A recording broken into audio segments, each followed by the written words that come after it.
that didn't consider religion or ethnicity, you know. Nigeria came together and spoke for democracy for 25 years. Successive regimes in Nigeria pretended that that day was irrelevant. But the current administration deemed it wise to stop that denial by recognizing the symbolism of the June 12th election. Now, of course, it's not enough. It's not enough. It's not enough. Apart from recognizing the heroes of that struggle, the government must proceed to ensure that elections conducted in Nigeria are a repeat of the June 12th election. We shouldn't be saying all the time, we shouldn't be talking of the credible election, fair and free election of 25 years ago, while we are sinking into unbelievable embarrassment in terms of conducting elections in our country. And I'm not talking of general elections alone. Local government elections conducted in Nigeria are the worst in Africa. Have we had any?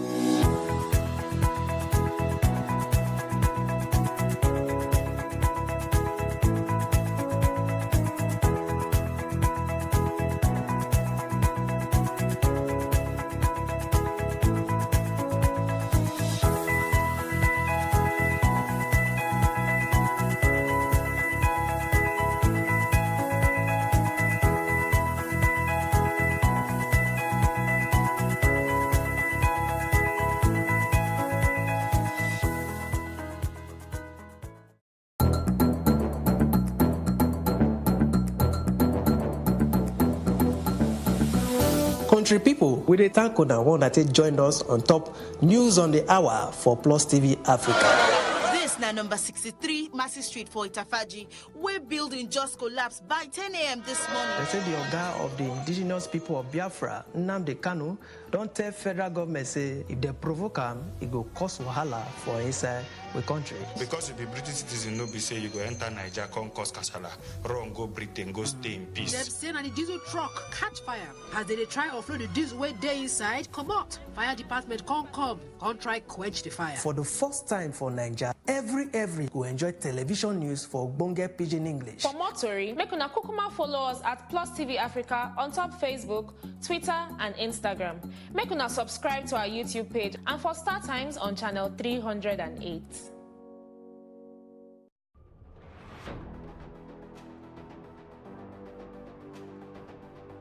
A lot of the jobs that exist today will not exist in the next 10 years. 10 years.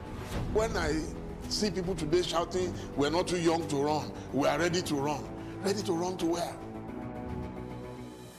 The people of excellence are, to a certain extent, being held ransom by idiots and bandits.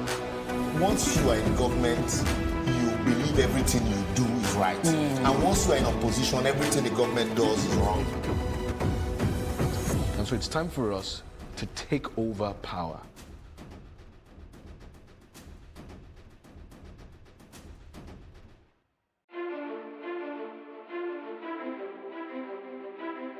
That is how we get looped into a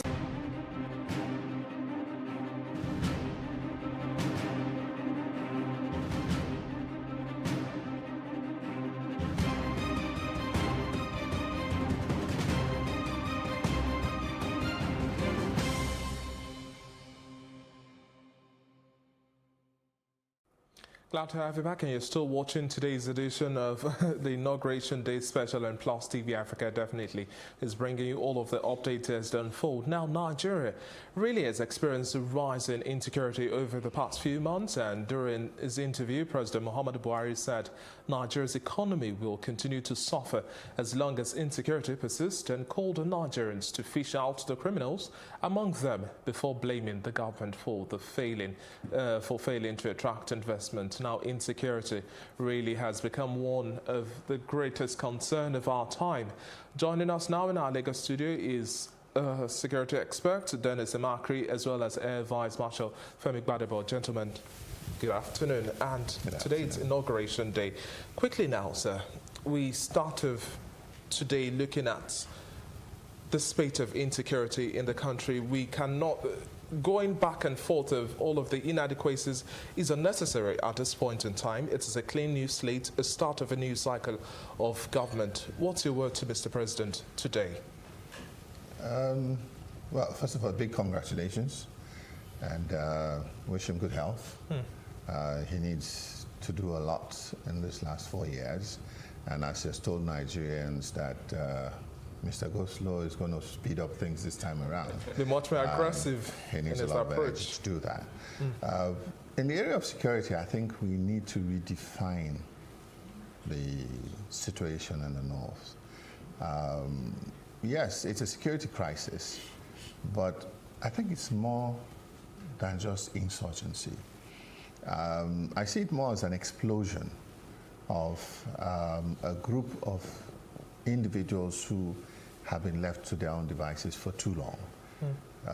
It would appear that the northern elites for close to 100 years have marginalized the peasant population through what you call the Al-Majri education system, where children are being sent to Islamic malams and left totally at the device of this malam, who is supposed to teach them the tenets of Islam and a few things. But the interesting thing about that system is that the parents do not pay any wages to these malams, and some of them actually move from city to city.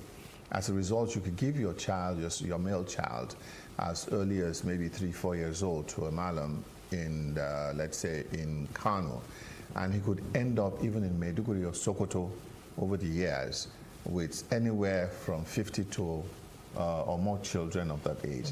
Now, how do they survive? Apart from the schooling and everything that they're being taught, at certain periods every day, these children have a bowl and they go out to beg for alms.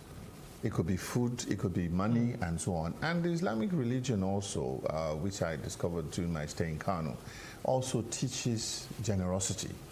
So you'll find that people naturally give alms to these young ones. Some give money, some give foodstuff, pieces of bread, whatever it is. They eat out of it and they return to the malam. The end result is that we started to have infiltration of malams who had other intentions. And we had the Metatsini, that crisis in Kano in those days, in the 80s, and so many other things that have crept up that have shown that some of these malams have turned to using these children for diabolical means. The children have grown. Some of them are adults now. Some have done well. And what we must understand is that in any group of human beings, some are inherently intelligent, some have leadership qualities. If they're properly trained, that intelligence and leadership quality will be well used utilized. for good. Where they're not trained, then you have the animalistic tendencies that come away about winner takes all. And so you could find a young boy of 18 ruling a group of people who are even older than him, the more aggressive he is and so on. And that's, I think, what we have now. So we have a large population of uneducated, untrained, and actually untrainable young men who have been exposed to the modern devices and modern style of living. They watch films, whether it's Indian films or Chinese films, and now they're watching Western films. And the insurgents are coming in with weapons and all kinds of things that they're seeing. And so we saw it in Liberia when they had a few warlords, and then before you know what's happened, it exploded. We saw it in Niger Delta when we had a few warlords, and it exploded, and we have generals all over the place. And now we're seeing it in the north, where there are pockets of criminal gangs who are masquerading under the same identity. I'm not saying that the insurgents are not there, but you have ready soldiers, and you also have people who have these kidnappings and all are being done. Okay. Now, Dennis, quickly. Now, one of the issues that so many people have come hard on the president is the fact that he has not necessarily responded to the banditry, killings, kidnappings, insurgency in the country as would have been expected by some people in their own opinion.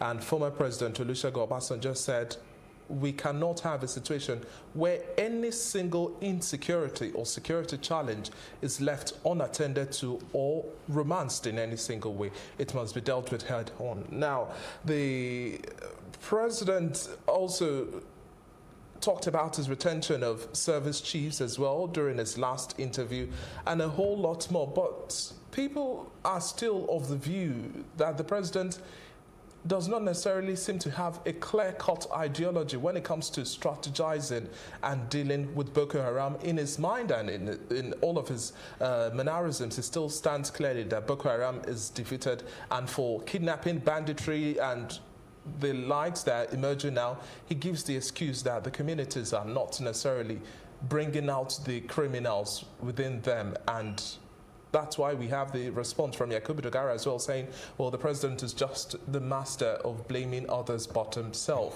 What do you make of this, all of these now, vis-a-vis a clean new slate? Lessons learned from 1999 up till date, 2015 up till date for the president. Well, you have to realize the ground, because there are some local governments that are still under the rule of going on. You have armed robbery that will give the direction. And after he gives the direction, he's going to place a premium on the judiciary. Point for 24 hours. Do this and that. Create facilities, equipment, that's all like that. Look at state. Something that could be resolved within a day or two, and 6 months or more, they're still in prison.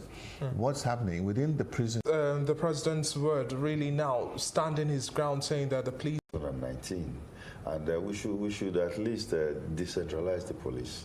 And it's not. It's talking about the gravity of insecurity. We can't do anything under the present system, the structure that we have.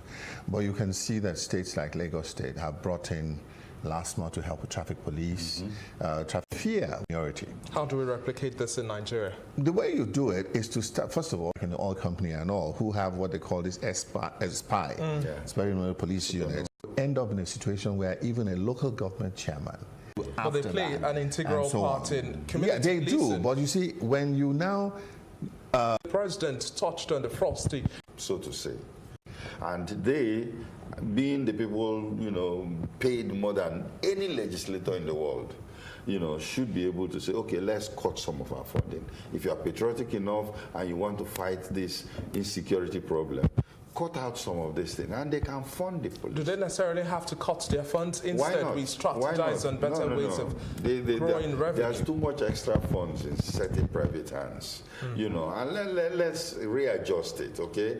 And then, remember, for the past 4 years, all the governors received 15 trillion naira as security fund. Now, where is that money, okay? Now you're having this insecurity going on. Why can't, in fact, they should be accountable for it. Some reports have it that the governors are intentional with the spate of insecurity just to have these briefs. But, you know, nothing is changing, you see? And you are collecting the funds, nothing is changing in your own state. So you should be able to account for it. Because if you don't account for it and you have that money, and you say, oh, of course, the security fund, nobody can audit it. But this insecurity is there and you're not facing it. We know some states are handling it properly, but like Lagos now, you know, they spend a lot of, you know, money on security, LASMA, even the Nigeria police. But some states just collect the money and that's it. So what is happening? Do you think the Governors Forum now would be able to address these issues moving forward? No, it's not about thinking they would want to. It is the Nigerian public has to demand for it. Yes. You see, an individual who has a very nice office is not on his own free will going to reduce his entitlements just to make everybody else happy. He's actually prone to be looking for more entitlements. That's why you find that when you talk about insecurity, the governor is buying more bulletproof vehicles for himself. He's protecting himself from the people he's supposed to be protecting. Okay, the rich man is building higher fences and putting electrical fencing and all that, instead of understanding the fact that we need to create a situation where there is more security and in the society. If you go into the issue of the policing, again, something that we need to take seriously, we need to withdraw the police from private individuals. You see, when you go outside Nigeria, what you find certain people doing is that they empower private security agencies to do a lot of what Nigeria police is doing in this country. Certain key individuals, maybe the president, maybe the governor, would have certain things done, but no private individual and even government officials at a certain level will not have that. If, for instance, this organization, and you can see it, even if you go to weddings in Lagos, what's happening today, you have all kinds of private security organizations providing the security. If you go to, some individuals have learned now that you get better private security in your house than trying to get the DPO to give you 2 policemen in front of your house, and so on.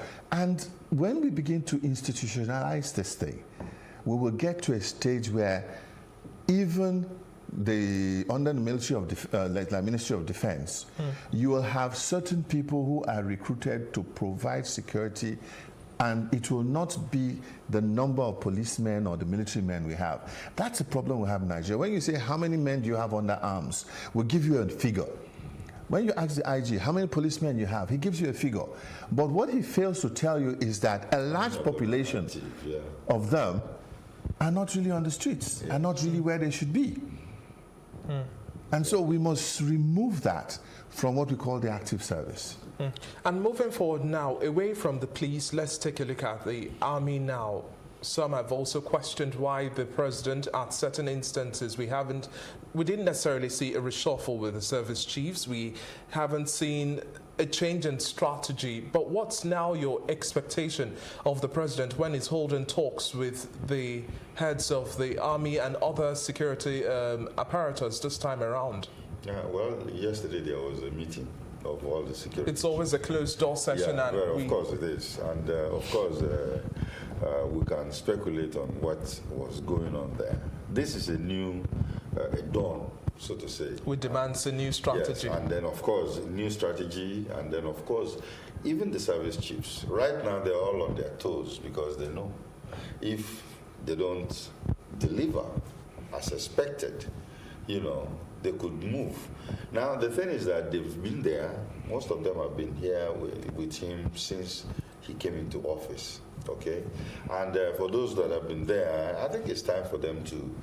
Many people have been calling for the rejigging of the security architecture, security top brass, but it needs to pump in new blood because there are new, younger officers with new ideas that he could use. The president gave the excuse that for all of these service chiefs that were there, the reason for not having any reshuffle is the fact that they had to stay there and then understand their different mandates and then deliver.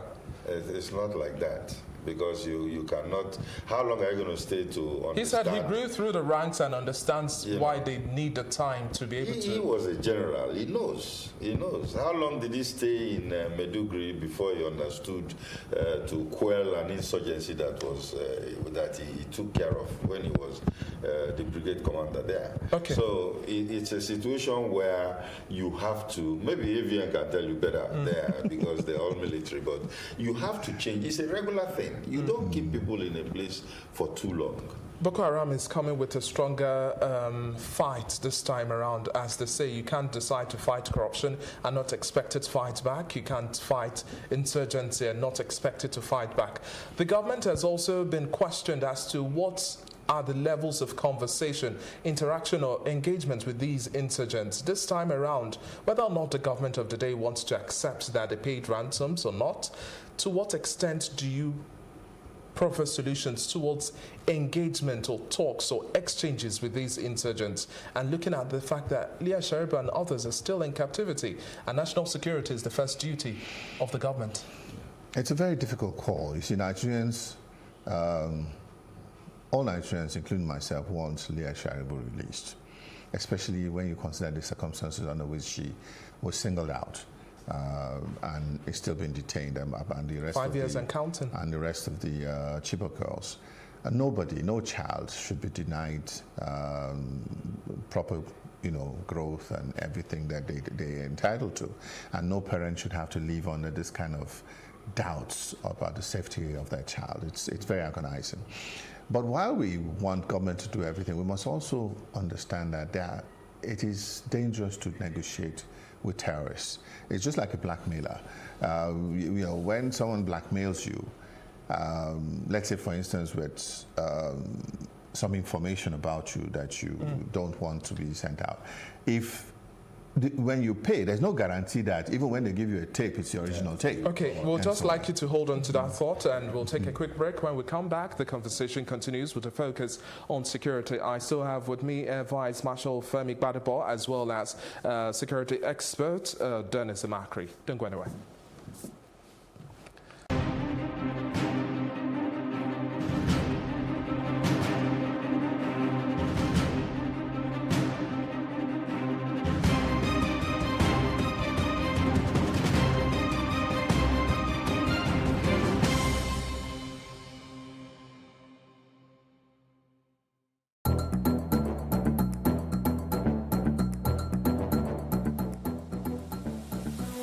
Country people, we dey thank una one that joined us on top News on the Hour for Plus TV Africa. This na number 63 Massey Street for Itafaji, where building just collapsed by 10 a.m. this morning. They say the Oga of the indigenous people of Biafra, Nnamdi Kanu, don't tell federal government say if they provoke him, it go cause wahala for inside the country. Because if the British citizen no be say you go enter Nigeria, come cause kasala, run go Britain, go stay in peace. Them say na the diesel truck catch fire as they try offload the diesel way day inside. Come out, fire department come try quench the fire. For the first time for Nigeria, every will enjoy television news for Ogbonge Pidgin English. For more tori, make una kukuma follow us at Plus TV Africa on top Facebook, Twitter and Instagram. Make una subscribe to our YouTube page, and for Star Times on channel 308.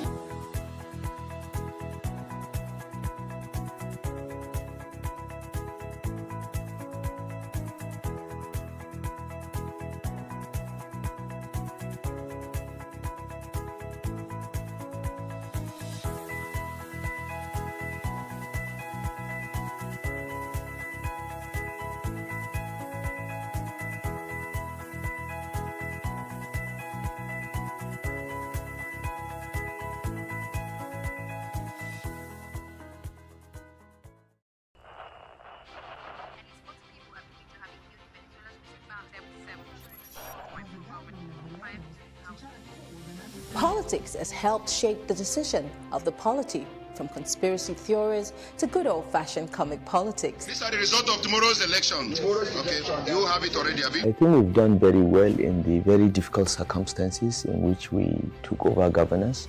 Plus, politics will feel the pulse of the country, from friends to frenemies, even strange bedfellows, to clones and stooges. We go beyond the rhetorics and the drama to analyze the story behind the story. Let anybody come and say! The perception in itself does more harm than actual corruption that you have. Plus Politics, not just another political show. It's about putting you, the citizens, in the know.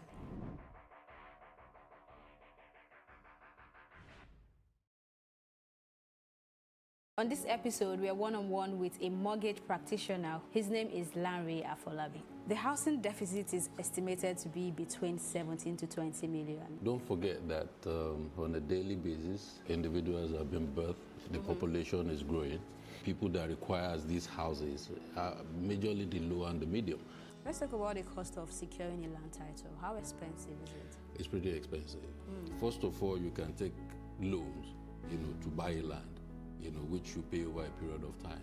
What's the interest rate of these loans? I think it's about 15-18%. I'm not quite sure about that. Low-income earners can afford that? Well, it's a gradual thing, and I know a lot of intervention funds are being worked on. Land grabbers. How are these people being regulated? It's a turn-off for a whole lot of investors as well. Premiering this Thursday at 12:30 p.m. and a repeat broadcast at 8:30 p.m. on Plus TV Africa.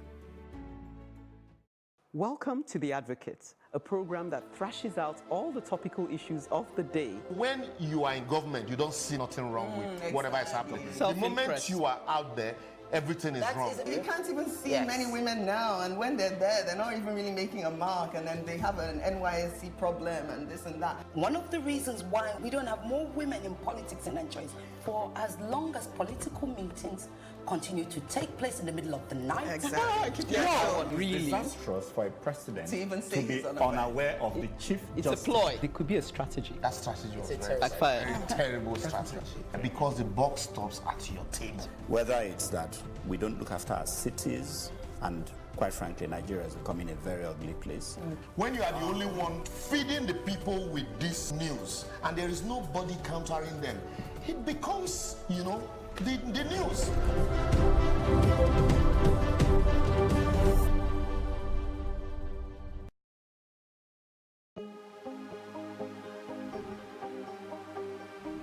This is it for upcoming artists to blow in Nigeria.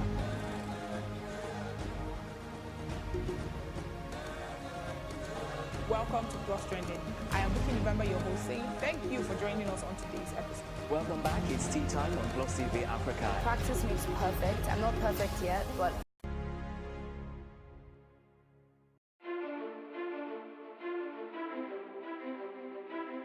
That is how we get looped into a cycle of insanity, repeating the same thing and expecting a different result. That cycle of failure is unsustainable, and it has to end now. A lot of the jobs that exist today will not exist in the next 10 years. 10 years. When I see people today shouting, we're not too young to run, we are ready to run.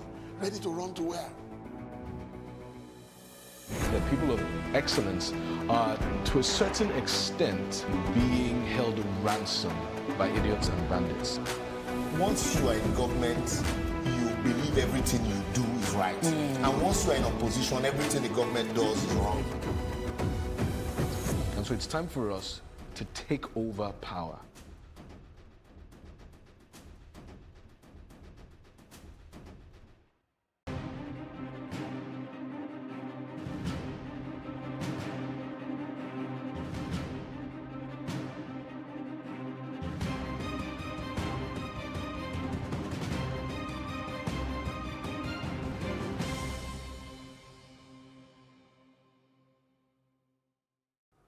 Glad to have you back, and it's still the Inauguration Day special. And now people have questioned the engagements the president and then his team have had with all of these insurgents when it came to exchanges. But really, though, for example, President Trump has said under no situation should the government have any sort of exchange with insurgents. Do you think our president understands that language? Because some have speculated that irrespective of whatever... We were seeing bombings and things like that in the Niger Delta. The more you settle, the more breakup. You see, you're dealing with one group that you have settled, but once you don't have someone who controls all the insurgents, other factions will come out trying to get their own share of the cake.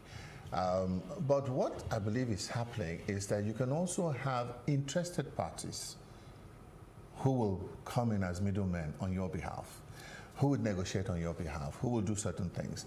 So they can be called, it's just like having, that would not be something good at all. Do you think the government of the day now has the ability to be able to protect every single Nigerian today? That question is a very... well, anyway, let's put it this way. The primary responsibility of any government is to protect life and property of the citizens. To the extent where you do it, depends on... That has been questioned for the past 4 years. Now it's a clean slate again. Yeah, it's a clean slate, but, well, you can't say clean slate because we still have issues on the table.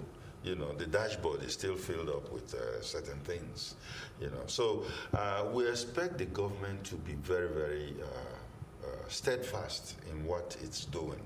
You mentioned about Trump saying that, well, American government actually, not Trump, that they don't negotiate with terrorists.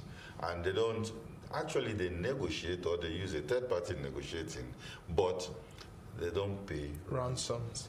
Now, the reason why we have a preponderance of kidnapping in Nigeria right now is because Nigerians have been paying ransom, including some government agencies, paying ransom. Now, publicly they could say no, but we know I've been involved in so many kidnap cases and ransoms are being paid.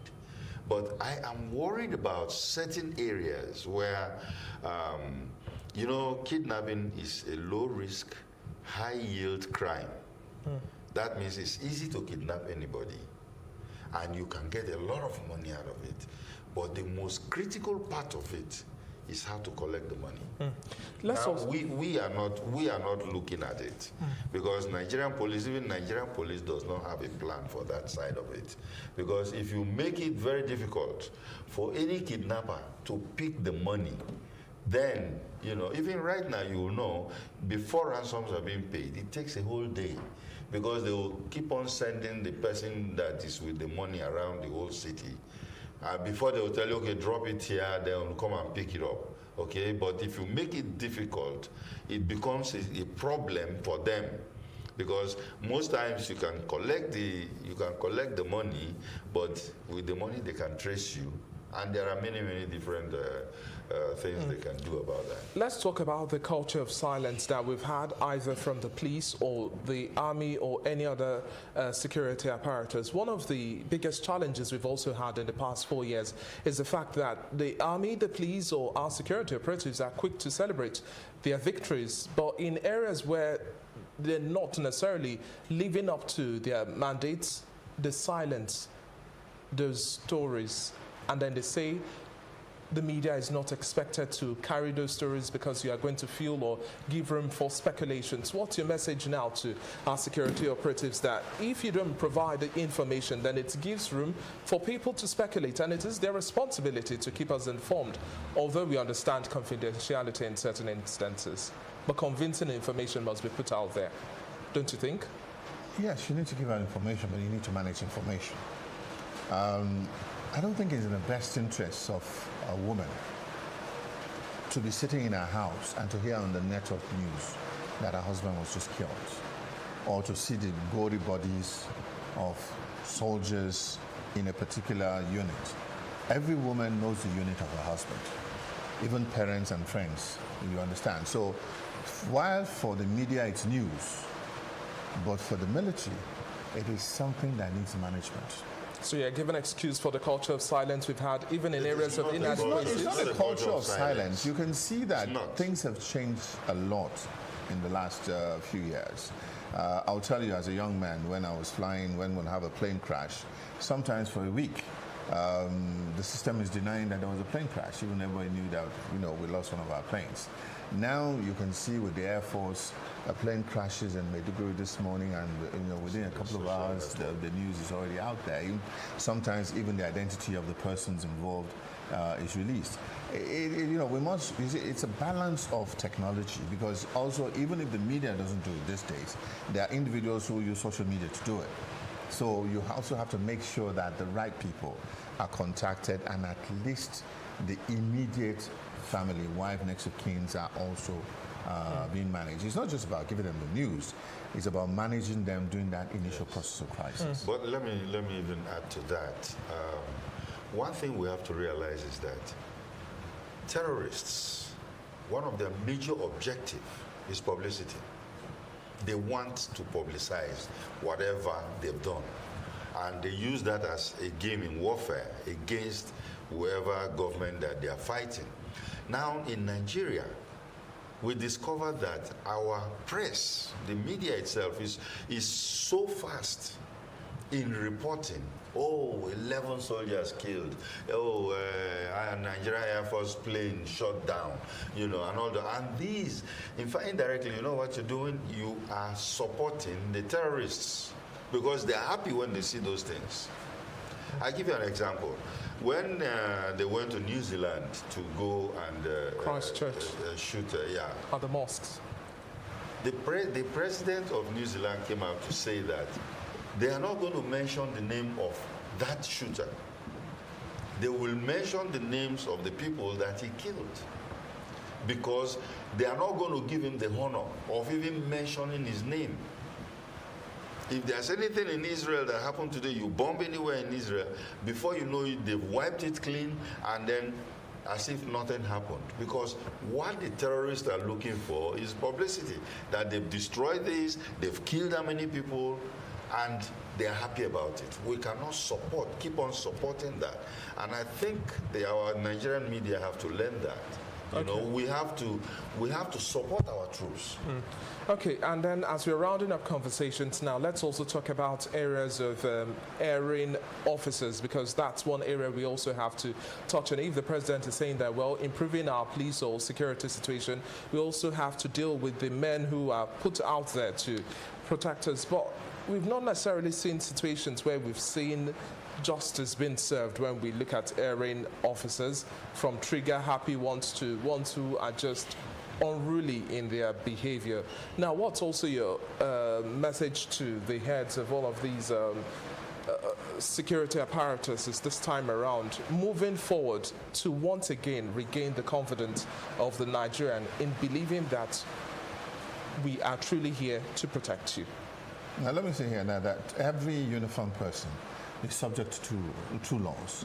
The Nigerian Penal Code and then the military or police. Internal disciplinary measures. So if it's a very serious offense, the first thing you do is to deal with the person militarily, and if the punishment is higher than what he will get outside, then he's handed over to the prison system and he serves his time in prison and so on, after often losing his rank.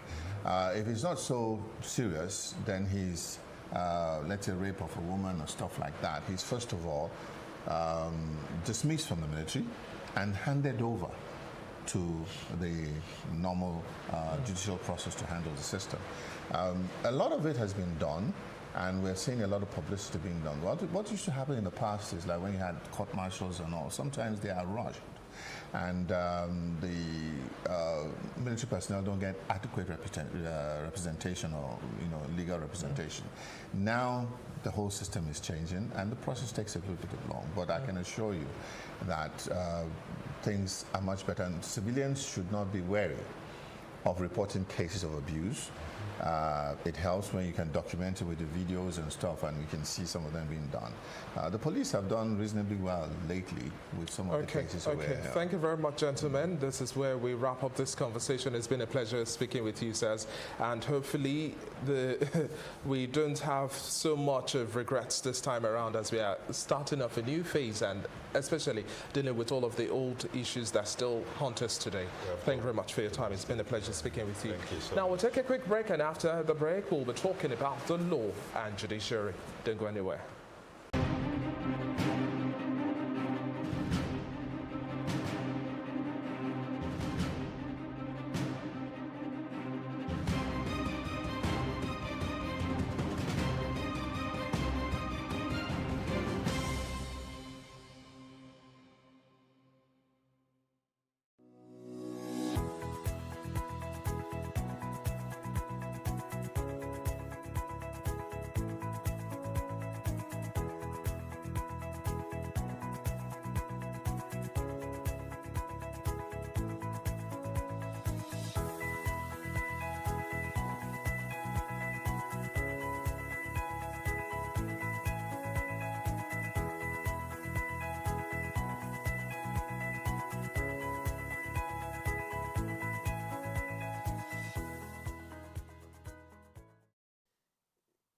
Talk of democracy in Nigeria, the struggle for the restoration of democracy, the June 12 presidential election in 1993 was a defining moment.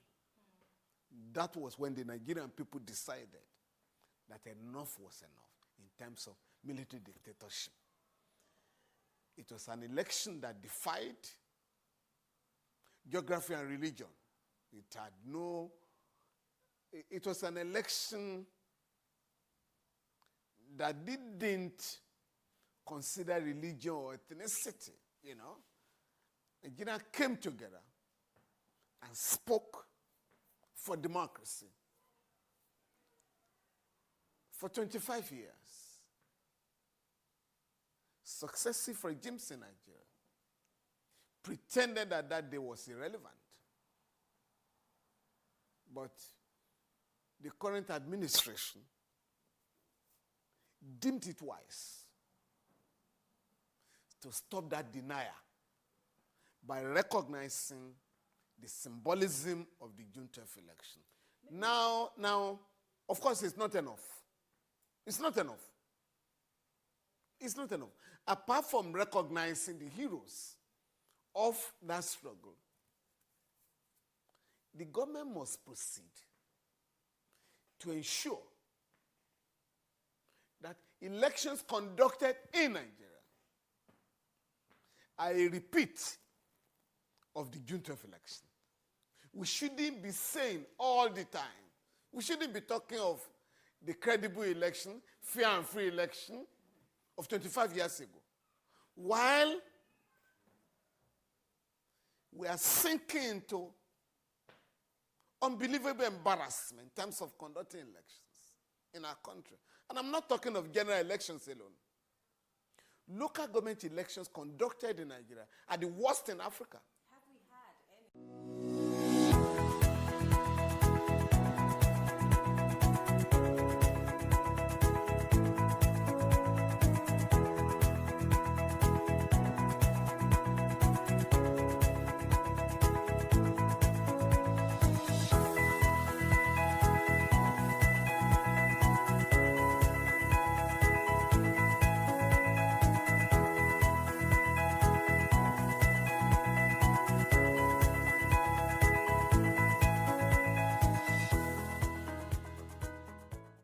Welcome to The Advocate, a program that thrashes out all the topical issues of the day. When you are in government, you don't see nothing wrong with whatever is happening. The moment you are out there, everything is wrong. You can't even see many women now, and when they're there, they're not even really making a mark, and then they have an NYSC problem and this and that. One of the reasons why we don't have more women in politics in Nigeria is for as long as political meetings continue to take place in the middle of the night. Exactly. Really disastrous for a president to even say be unaware of the chief justice. It's a ploy. It could be a strategy. That strategy was backfired. Terrible strategy. Because the buck stops at your table. Whether it's that we don't look after our cities, and quite frankly, Nigeria is becoming a very ugly place. When you are the only one feeding the people with this news, and there is nobody countering them, it becomes, the news.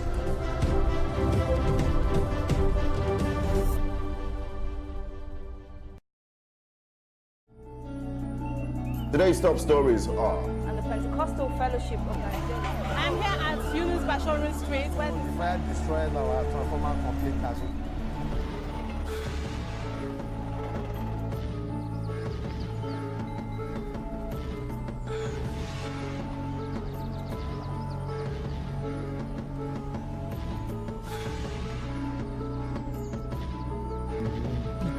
The lowest level you can.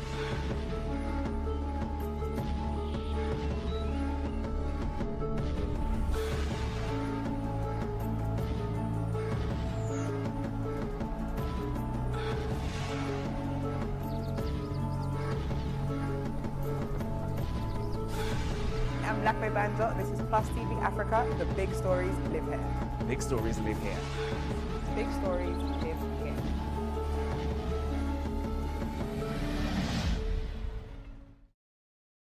On this episode, we are one-on-one with a mortgage practitioner. His name is Lanre Afolabi. The housing deficit is estimated to be between 17 to 20 million. Don't forget that on a daily basis, individuals are being birthed, the population is growing. People that requires these houses are majorly the low and the medium. Let's talk about the cost of securing a land title. How expensive is it? It's pretty expensive. First of all, you can take loans. buy land, which you pay over a period of time.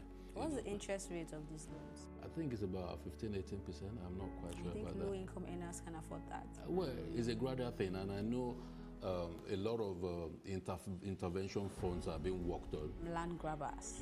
How are these people being regulated? It's a turn-off for a whole lot of investors as well. Premiering this Thursday at 12:30 p.m. and a repeat broadcast at 8:30 p.m. on Plus TV Africa.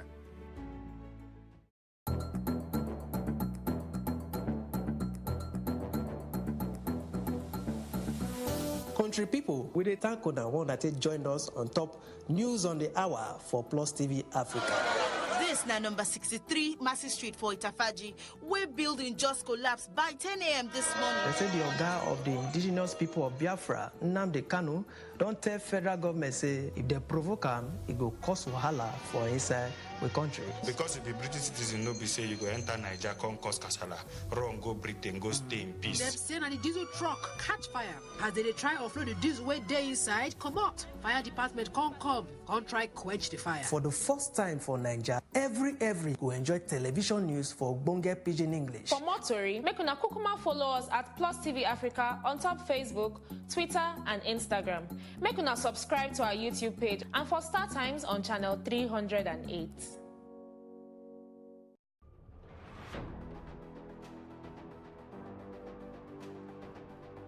A lot of the jobs that exist today will not exist in the next 10 years.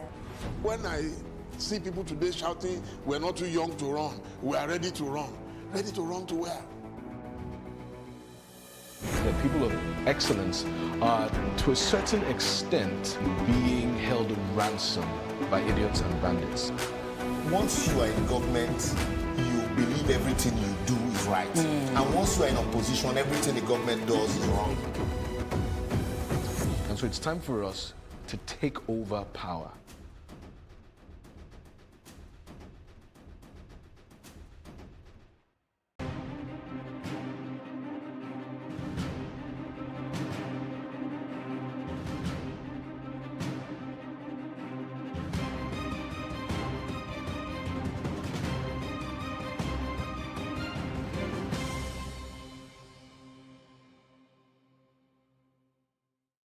Thank you very much for still staying with us right here on Plus TV Africa. This is still the Inauguration Day special, and this time around we'll be talking about the rule of law as well as the judiciary. Joining me, we have two senior advocates of Nigeria, and that's Osaro Eghobamien as well as Babatunde Fagbohunlu. Now, gentlemen, it's been a pleasure having you, and it's a happy Inauguration Day. Now, one of the promises that the President made in his most recent interview is that he's going to ensure that we have an independent judiciary, well-funded, well-resourced to be able to live up to its mandate. But really now, doing a vis-a-vis comparison between 1999 till 2015 and now, and the next 4 years going to 2023, what do you expect from the President this time around, and how do we define the scope of supporting the judiciary? Thank you very much for having me. I think really when those statements are made, we have to hold the President accountable. It's as the executive, they have a role to play. And holding him accountable means there must be an index to measure the success in the administration of justice. That index and the measurement must be done by those who actually consume the service, of which the President is one of them, of course. And I think we need to start thinking about the methodology that would allow us to assess whether or not the judiciary is living up to its expectation. I think the absence of that index is key. So it's one thing to wish that the administration of justice was at a level that the President indicated today, but it's another thing to actually consider whether in implementing these measures, and I know he didn't put any down, the question is really who, and the devil is in the detail. Who actually determines whether or not we're meeting up to expectation? Those of us who practice are of the opinion that certainly we're not meeting the expectation of the consumers of that service. Now, two interesting statements came up last year during the president's speech: national security as well as the rule of law. So many have come up to say that possibly the president does not necessarily understand the rule of law in certain responses and body language that the president has had. But let's also talk about following due process now with respect to the former Chief Justice of Nigeria. Following due process was the word that came up all through. Now, in not making the same mistakes that we've made, how do we put checks in place this time around going forward? Well, I will make no comments on whether due process was in fact followed or not. As you would know, those are questions that are highly controversial and are being discussed, and that discussion is continuing. I think what's important is that we should recognize first and foremost that we live in a society in which there is indeed very little respect for due process across the board. And then to place the function of the judiciary within that context. What's very sad about our polity is the fact that the kind of leadership in terms of values and in terms of keeping everybody faithful to due process that should be provided by the critical institutions of society that are well positioned to ensure that. Those institutions, if we were to take a scorecard, my suspicion is that if we had the basis for empirically determining these things, we would find that those institutions have not performed, as creditably as they ought to. I will identify those institutions. The judiciary is first and foremost among them. Osaro talked just now about, the rule of law and what do we expect of the president. I personally, let me tell you, the president is the head of the executive. I think we'll be very naive to think that the executive, one of the tripod under the constitution of government, right? Executive, legislature, judiciary. It would be naive to think that the executive will cede control to the other two arms of government. That's why you have a constitution. That's why in every democratic society, the constitution sets about creating checks and balances. Whether you will have the checks and balances that the constitution envisages depends entirely on the personality of the people who head those various branches. In particular, the judiciary, which is actually the watchdog for ensuring that the checks and balances are maintained, that there's appropriate checks between the legislature and the executive on the one hand, and that there is appropriate checks between all the three arms on the other hand. The guardian of that process is the judiciary. And like Osaro said just now, it's all about the institution. If the institution is strong, then the constitution will be maintained. That's what it all boils down to. I'd like to also have your thoughts now, especially with the extension of the tenure of the acting CJ, and now the president, some would say, recognize the place of due process, following due process, and also seeking nods before going ahead with this extension. But really now, moving forward, how then do we now ensure that we have a truly independent judiciary, void of unnecessary frosty relationships? Because we've had the executive has had a frosty relationship with the legislature, and we've also had that with the judiciary. But moving forward now, beyond all of the sentiments and the likely political leanings coming into play, how do we move forward this time around? If you ask my view, I think first of all we have to strengthen the institutions of civil society. So I think civil society needs to be very watchful and very strong to ensure that these three arms of government are operating the way the constitution to make our contribution to ensuring that role that civil society needs to play in ensuring that the various arms of government behave the way the constitution expects them to behave, that they actually behave in that way. I think at the end of the day, like I said, there will be necessary tensions between the various arms. Okay, those are the types of levers that can be pulled to keep an arm of government compliant. And define truly to what extent. And then there's an index to measure, and then there's a consequence for failure. What sort of technology would you like to see being implemented for the next 4 years what now? Kind? I would like to see technology that enables, and one of the important features of this bill. You do generate some revenue in the administration of justice. So when you file a process, you're required to pay a certain amount of money. When you go to probate, you're expected to pay some amount of money.